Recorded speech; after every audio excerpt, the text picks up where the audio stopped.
The International Day Against Drug Abuse and Illicit Trafficking, which was organized by Meghalaya Police in collaboration with Social Welfare Department, Government of Meghalaya, was observed here today at U Soso Tham Auditorium, Shillong. Gracing the occasion as the chief guest, Chief Minister Conrad K Sangma in his address said that the government is making its effort to ensure that Meghalaya is a drug-free state.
The Chief Minister on stage.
That there is now a concerted effort to ensure that Meghalaya becomes drug-free.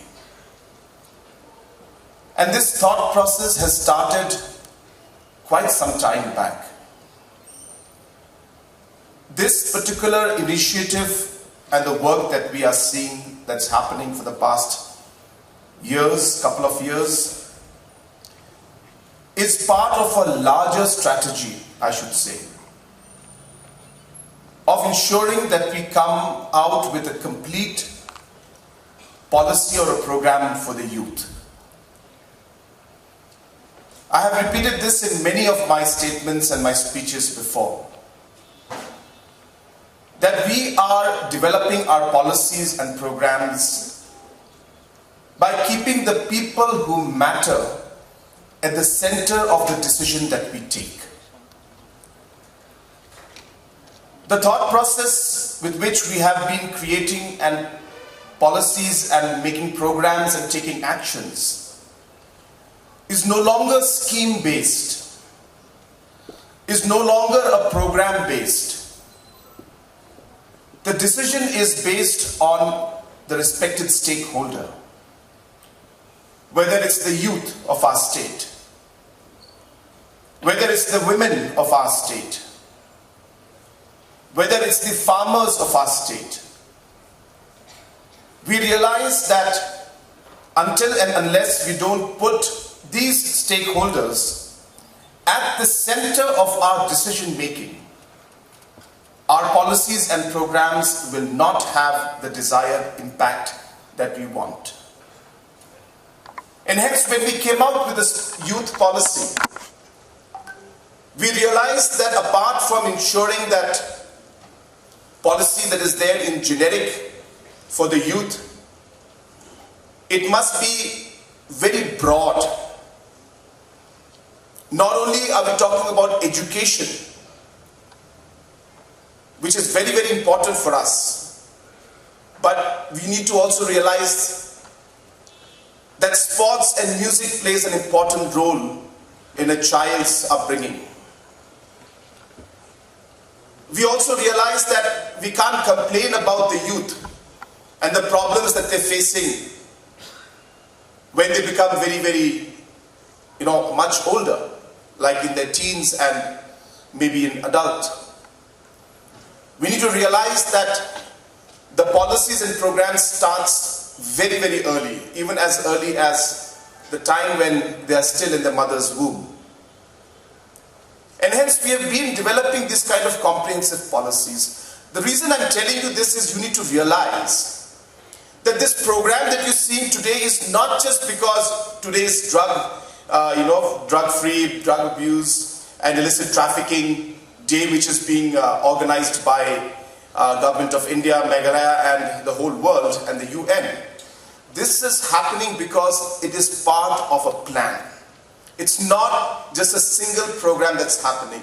It's part of a much larger picture to ensure that we are able to bring out productive, responsible, healthy youth for the future of the families, for the future of our state and for our country. This song is called Changes.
Today was International Day Against Drug Abuse, as you're aware, and the Police Department and the Social Welfare Department have jointly hosted a program. The Police Department has presented all the action that they've taken in the last couple of years, and in fact before that also on the actions that they've taken against drug trafficking. And the numbers are there to show in itself on the kind of work that the police department has been doing. And I would like to congratulate every single officer of the police department from the bottom to the top for all the efforts that they've put in the last many years to ensure that proper enforcement was there in terms of action against drug traffickers. At the same time, we also saw a presentation from the Social Welfare Department, and we have today launched a program which we're calling DREAM, which is Drug Reduction, Elimination and Action Mission. It's an acronym for the Action Against Drug Menace, and it's a detailed program. It's an 80-page document which has earmarked, or rather I should say, the 5 years it is going to earmark 50 crores for different programs to be held at the state level, the district and block level, and how NGOs and other organizations will be involved, and how the officials will work towards ensuring that it's not just about law enforcement but also about ensuring that rehabilitation and empathy and other awareness programs also become part of it, and also to see how we could have rehabilitation centers in different parts of the state, and more importantly have programs even after the rehabilitation, so that we can ensure that those who are addicted to drugs can come out of it successfully with a lot of attention and a lot of care. So this program also was launched today, and we had a detailed presentation on that, and once again would like to congratulate the police as well as the social media. So would you agree that Meghalaya